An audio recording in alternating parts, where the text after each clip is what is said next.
Ouais, c'est un cheval qu'on a fait naître. On est parti d'un croisement d'une jument que j'avais montée en Grand Prix 2 étoiles, qui a fait Grand Prix 2 étoiles à 8 ans avec Kilom de Hus, un cheval qu'on aimait beaucoup.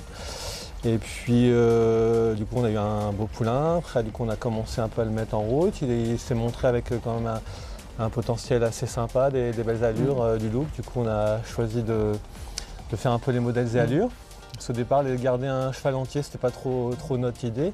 C'est intéressant parce que la première année, c'est juste en liberté. Et la deuxième année, on les laisse 10 jours, il y a le testage.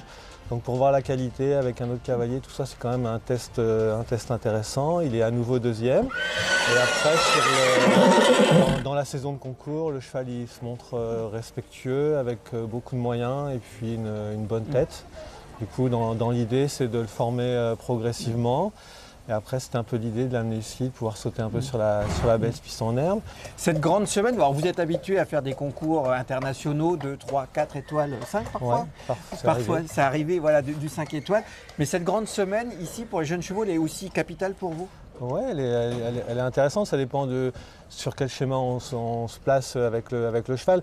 Mais là, on est sur un cheval qu'on veut garder entier, donc il faut que le côté étalon soit valorisé. Et du coup, c'est pour ça qu'on a fait les 2 et 3 ans, pour que ça apporte une valeur ajoutée au cheval et pas seulement un handicap, parce que dans la commercialisation ou dans l'utilisation, c'est plus difficile de garder un cheval entier. Donc il faut que ça vaille le coup, il faut que dans le tempérament, il soit gérable et puis que ça ne dégrade pas sa qualité. Donc c'est important de le former et de participer à la grande semaine. Ouais.